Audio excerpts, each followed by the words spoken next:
అమ్మాను నీకేం కావాలో చెప్పు.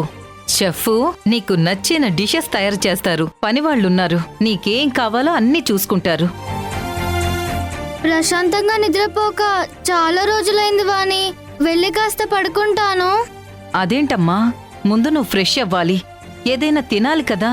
ముందు నిద్రొస్తుంది వాణి, నేను వెళ్ళి పడుకుంటాను. అను ఆగు, ఆ గదిలో వద్దమ్మా, ఏసీ రిపేర్కొచ్చింది. నువ్వు వచ్చేటప్పటికి కొత్త ఏసీ పెట్టించమని చెప్పాను, కానీ ఇంకా పెట్టించడం అవ్వలేదమ్మా. నా గదిలో పడుకో, పద. పర్లేదు వాణి, ఇప్పుడు నాకు ఏసీ లేకుండా అలవాటయింది.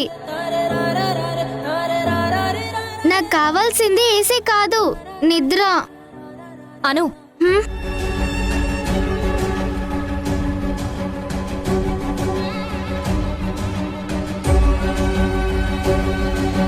అను, మనం అమ్మమ్మ వాళ్ళ ఇంటికి వెళ్దాం పద.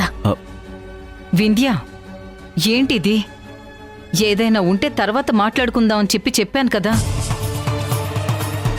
అసలు పుట్టిల్లు లేదు, గిట్టిల్లు లేదు. నువ్వు అను ఎక్కడికి వెళ్ళడానికి వీల్లేదు. రాజేష్, నువ్వైనా మాట్లాడొచ్చు కదా రాజేష్. వింధ్య, పాప వచ్చిందో లేదో మళ్ళీ మొదలు పెట్టావా? ఎక్కడికి వెళ్ళడానికి వీల్లేదు, ఇక్కడే ఉంటున్నావు. లేదు, నేను వెళ్తున్నాను. అను, పద వెళ్దాం. ఎక్కడికి రావాలి మమ్మీ? ఇప్పుడే కదా వచ్చాను, అప్పుడే వెళ్దామంటావేంటి? నేను వాణిని ఎంత మిస్ అవుతానో, వాణి నన్నెంత మిస్ అవుతుందో నీకు తెలీదా? అంతగా వెళ్ళాలనుకుంటే నువ్వు వెళ్ళు, నేను రాను. అను, అమ్మగా చెప్తున్నాను, నువ్వు నాతో పాటు వస్తున్నావు, పద. ఏంటి మమ్మీ, అలసిపోయానంటే అర్థం చేసుకోవేంటి? నేను ఇక్కడే ఉంటానంటే నువ్వు అర్థం చేసుకోవా? ఎప్పుడు నీ ఇష్టమేనా? నేను నీ ఫ్రెండ్ చేత గ్రేట్ అనిపించుకొని వచ్చాను. మీ ఫ్రెండ్ కూతురు భూమి కంటే నేను బెస్ట్ అనిపించుకొని వచ్చాను. ఆ హ్యాపీనెస్ ని కొద్ది రోజులు కూడా ఉండనివ్వవా? ఇలా వచ్చానో లేదో అలా తీసుకొని వెళ్తావేంటి? ప్లీజ్ మమ్మీ, కావాలంటే 2-3 రోజుల తర్వాత వెళ్దాం. ఇప్పుడు మాత్రం ఇక్కడే ఉంటాను. మా వాణిని వదిలిపెట్టి నేను ఎక్కడికి రాను. పాప అంతగా చెప్తుంది కదా. వద్దు వింధ్య, నువ్వెక్కడికి వెళ్ళొద్దు ప్లీజ్. లేదత్తిగా, నేను వెళ్లాల్సిందే. నా నిర్ణయం మారదు. ఎవరు వచ్చినా రాకపోయినా నేను వెళ్తాను. వింధ్య, అమ్మా వింధ్య,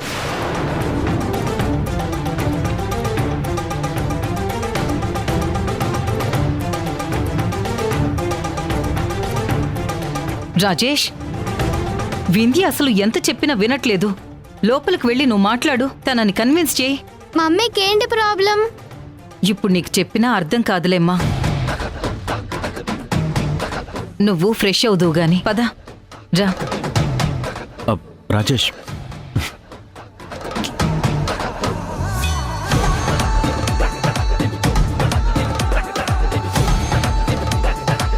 వింధ్య, అసలు ఏం జరిగిందో చెప్పు. ఏం జరిగిందో మీకు తెలీదా? నాకేం తెలుసు, నువ్వు చెప్పాలి కదా. మరి తెలియకుండానే నేను పుట్టింటికి వెళ్తానంటే వెళ్ళమనేందుకు చెప్పారు? అంటే నువ్వు మీ అమ్మా నాన్నని మిస్ అవుతున్నావని అనుకున్నాను. ఓహో, నేను మా అమ్మా నాన్నని మిస్ అవుతున్నాను కదా, నేనెప్పుడు పుట్టింటికి వెళ్తానా అని చూస్తున్నారా? అప్పుడు మీకు ప్రైవసీ దొరుకుతుంది, అంతేనా? ప్రైవసీ ఏంటి వింధ్య, ఏం మాట్లాడుతున్నావు? వింధ్య, నీకు ఏమైంది? నాకు కాదు, మీకే ఏమైంది? వద్దండి, నేను మీతో ఆర్గ్యూ చేయలేను. వద్దు మహానుభావ, వద్దు. గతంలో సంధ్య విషయంలో పొరపాటు పడి మిమ్మల్ని రాచి రంపాను పెట్టాను. మళ్ళీ మళ్ళీ అలా గొంతు చించుకుని పిచ్చిదాన్లా అరవాలని నేనైతే అనుకోవట్లేదు. మీకు నచ్చినట్టు మీరు చేసుకోండి. నాకు నచ్చిన చోట నేను ఉంటాను. నేను మీ ఇంట్లో ఉండలేనండి. నేనిప్పుడే వెళ్ళిపోతున్నాను. వింధ్య, వింధ్య.